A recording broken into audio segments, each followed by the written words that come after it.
Doctor Isidoro Ruiz Moreno, usted que es toda una notabilidad en la investigación histórica, académico de número de la Academia Nacional de la Historia y de otras, especialista, pienso yo, en la historia de la Organización Nacional, sobre todo, director de revistas memorables, últimamente la revista de Historia Militar. Es un gusto enorme tenerlo acá con nosotros, porque es una de las figuras que han honrado este Congreso de Historia del Bicentenario. ¿Qué es para usted el 9 de julio? ¿Qué es para mí? El 9 de julio, ¿qué es para usted? El 9 de julio lo que se festeja es la Declaración de la Independencia. Se ha sostenido en este Congreso también que la independencia comienza el 25 de mayo, la semana de mayo de 1810.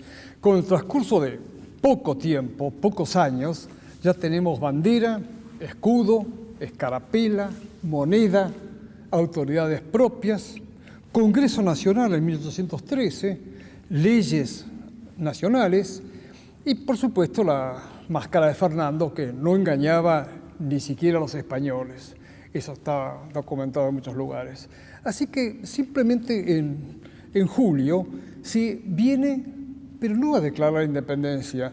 Según el Estatuto Provisorio de 1815, que el Cabildo de Buenos Aires hace redactar y que convoca el Congreso, desde Buenos Aires, el Estatuto del 15 convoca al Congreso en Tucumán, la reunión iba a ser para sancionar la Constitución.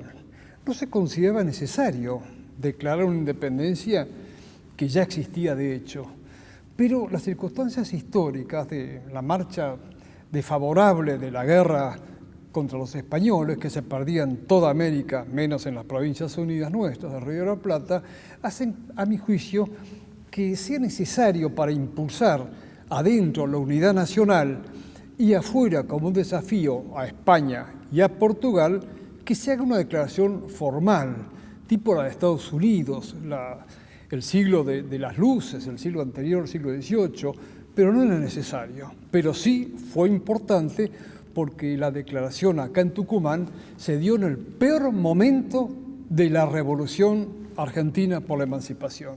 Fue un gran gesto de los argentinos. No sé si decir romper las naves, pero fue una definición. Claro, una definición jurídica y política. Jurídica y política, claro. Las dos cosas. Otra cosa, yendo a otro tema. ¿Qué opina usted de esta cantidad de libros de historia que aparecen cada 15 días, que tratan de decirnos que lo que nos enseñaron en el colegio no era así? Bueno, yo empezaría por decir que no son libros de historia. No. La historia es el relato de los hechos que sucedieron. Y muchos de los libros que aparecen, por supuesto no todos, son imaginaciones del autor, interpretaciones a veces arbitrarias y sumamente forzadas. En esta ocasión del Congreso de Tucumán, del Bicentenario de la Declaración del Congreso de Independencia, se ha querido el año pasado hacer un paralelismo quizás superior al de Tucumán con el Congreso de Oriente convocado por Artigas. Es decir, es una malversación del pasado lo que se está haciendo, que por supuesto nada tiene que ver en cuanto a importancia un congreso de otro. Así que libros de historia, muchos de los que han aparecido hace poco, no son de historia, son de imaginación. La novela y la historia son campos paralelos que no se tocan, porque uno es el relato de hechos que sucedieron y otro es el producto de la imaginación del autor. Claro, aunque le ponga elementos tomados. Por supuesto, hay un elemento. Nadie piensa que Los Tres Mosqueteros de Alejandro Dumas es un libro de historia. Por ahí aparece el cardenal de Richelieu y el rey Luis, pero nada más. ¿No? Aunque sí, por supuesto, existieron Los Tres Mosqueteros y D'Artagnan, ese es otro problema. Pero son personajes que no hablan para la historia, que sino hablan para el interés de un lector, para atrapar la lectura y nada más. Yo recuerdo que hace unos años un ensayista decía, cuyo nombre no me acuerdo, que el auge de la novela histórica y el hecho de que la gente piense que esas novelas son historia, deriva de que los historiadores profesionales actuales escriben en un lenguaje inextricable que los aleja del público. Entonces, curioso, la historia no puede leer un libro de historia muy serio, lleno de notas al pie, pues no lo entiende. Bueno, yo creo que no hay nada más apasionante que la vida del hombre y de la mujer. Lo que quieren, lo que les pasa, lo que ambicionan, los inconvenientes que tienen. Todo es cuestión de cómo se presenta. El tema no se escribe para el autor. El autor siempre escribe para otros. Entonces tiene que presentar lo que escribe, su obra, de una manera amable, instructiva. El caso de Stefan Zweig, por ejemplo, André Maurois, Paul Groussac, los grandes escritores no hacen una historia aburrida. La historia no es ni aburrida ni divertida, ni la novela es aburrida o divertida. Depende de cómo se escribe. Y ahí viene la inteligencia del autor, por supuesto. Hay libros de historia que son de gran fama a través de los años, de los siglos quizás. Y hay novelas que han pasado sin pena ni gloria. No pasa por el género, pasa por la inteligencia del autor para presentar hechos lindos, como cualquier cosa, un libro bien encuadernado, un paquete de bombones con un lazo colorado. Es como se presenta, por supuesto, con la seriedad que debe tener. Hay algunos cartoneros de la historia que están escarbando la basura para ver qué pueden encontrar de llamativo. Bueno, esa gente yo creo que no tiene mucho espacio para el futuro. Desaparecen después de la novedad que pueden producir, nada más. Claro, por eso decía Groussac que la historia es ciencia y arte. Que es cierto. Las dos cosas, ciencia y arte. Ciencia y arte. Y él hablaba como comparación de las catedrales góticas, que son artísticas y que son duraderas. Claro. Y de la manera, usted enseña historia actualmente, ¿no?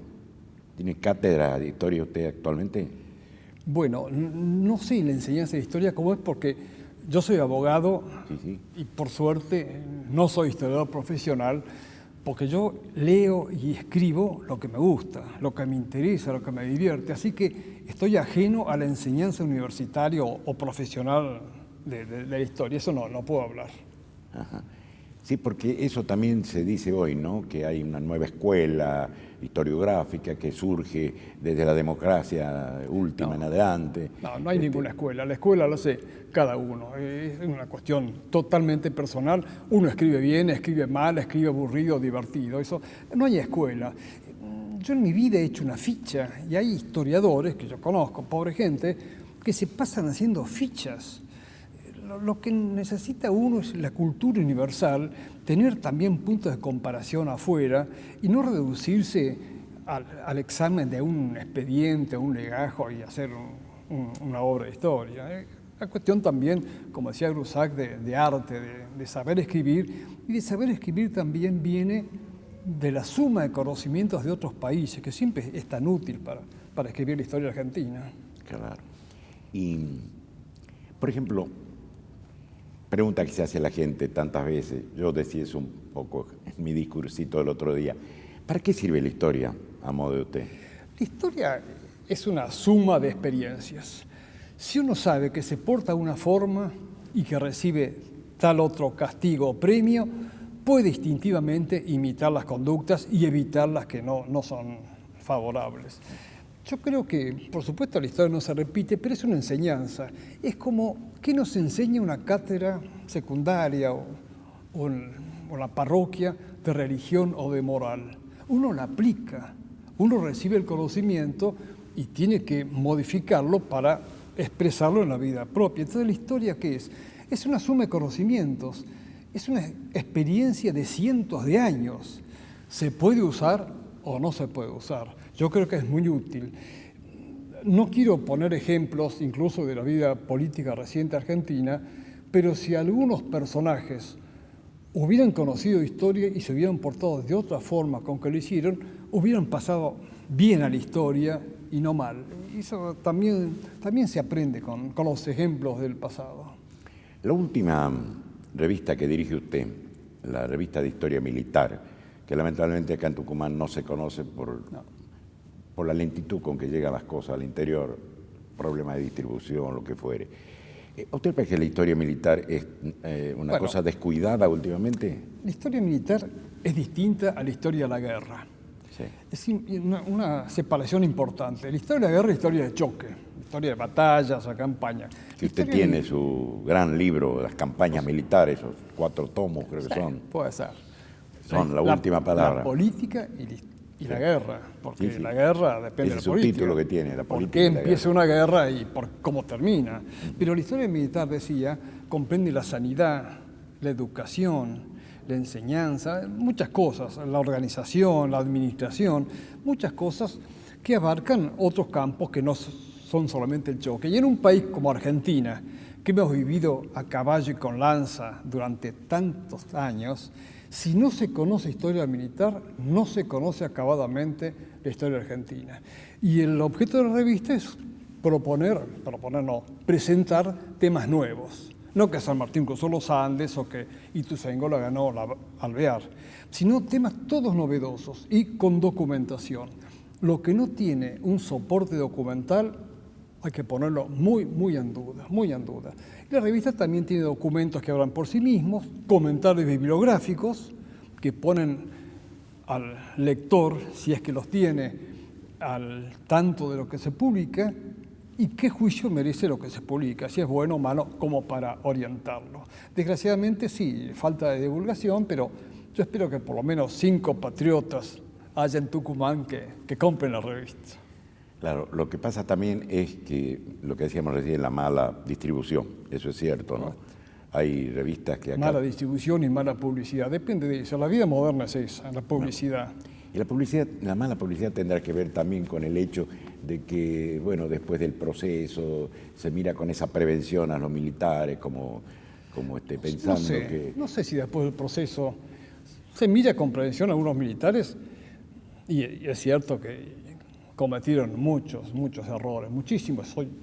Yo no fui partidario del proceso, que por supuesto fue una consecuencia del terrorismo de izquierda. Tampoco los militares se levantaron para matar gente o hacer lo que hicieron. Pero no sé si la gente tiene tanto prevención. Yo creo que, por ejemplo, el 9 de julio, si se hiciera acá un desfile militar, tendría aceptación. Si en Buenos Aires también se hiciera un desfile militar, como alguna vez ocurrió, la gente le gustaría, pues está acostumbrada de chicos. Por supuesto que haría manifestaciones, eso no hay ninguna duda. Pero es que hay que animarse y ensayar las cosas.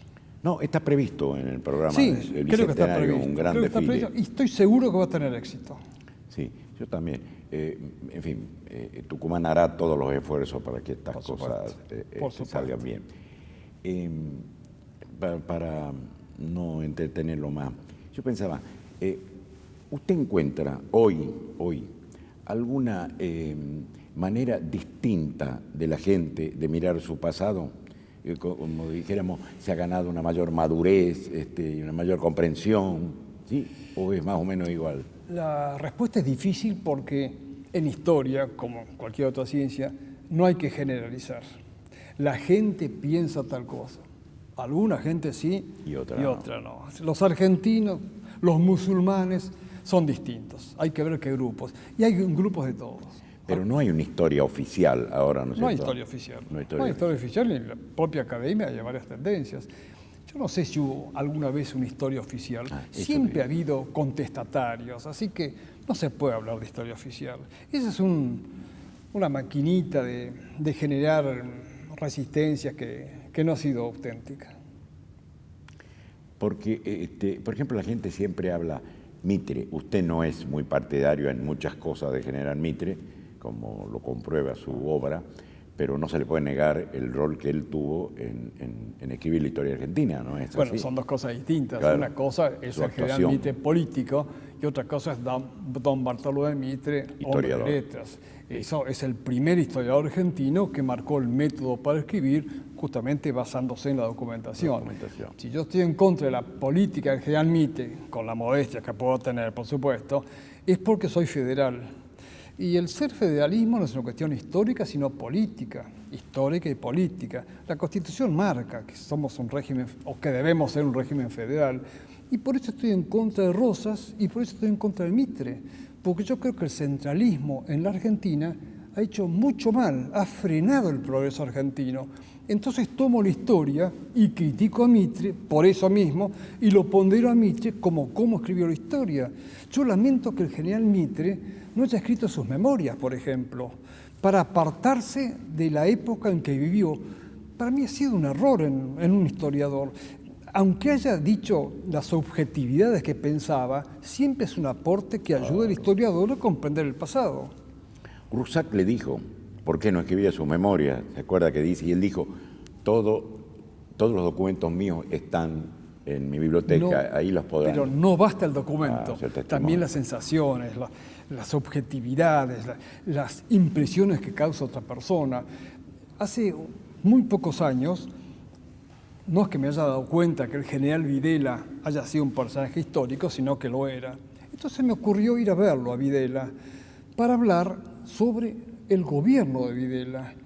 Y con su permiso, por supuesto, fui a verlo semanalmente, los lunes iba, con un grabador, para evitar, como dice, repita, para facilidad, con el compromiso de que no iba a publicar nada mientras él viviera.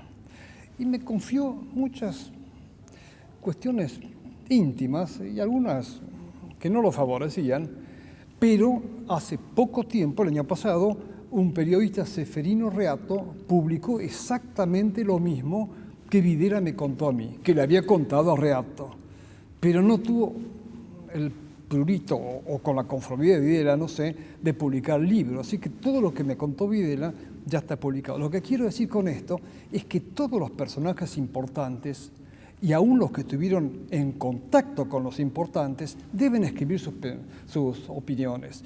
Ninguno de nosotros, todos los días vive sucesos importantes, pero de vez en cuando sí, confidencias, anécdotas personales, y así se hace la historia, se ayuda a comprender más la historia. La historia está en los papeles, por supuesto, pero esto redondea, como todos sabemos. ¿Usted va a escribir su memoria? No, porque no tengo nada personal que decir, soy una persona muy modesta. Pero ha conocido muchas personas importantes y podría contar. Bueno, sí, puede ser. Yo tuve confidencias del almirante Rojas para equilibrar un poco las armas, la marina, y algunas las escribí, por supuesto. Y los libros de usted, para terminar, no solo me refiero a las campañas militares, que parece un libro fundamental, esa serie, pero desde la Revolución del 55 y de los comandos en las Malvinas, son libros todavía buscados, que no los han reeditado últimamente. Sí, bueno, Comandos en Acción tuvo 9 ediciones. Es el libro más divulgado de mi época. Lo compran mucho los militares, por supuesto, se conocen. Y la Revolución del 55, no libertadora para ser más equilibrado, tuvo 3 ediciones. Me encantaría que tuviera más. Y yo considero que la Revolución del 55 es mi mejor libro. Porque yo los tomé justo a los participantes de ambos lados, el día antes que murieran. Y muchos me dieron sus memorias inéditas y pude reconstruir un momento importantísimo de la vida argentina. Claro que hay gente que ya está desaparecida. Y se acabaron, ya no se puede hacer, no se puede reconstruir. Bueno, muchísimas gracias, doctor Luis Moreno. Ha sido un gusto y un honor. A usted, doctor Pablo Torre, muy amable.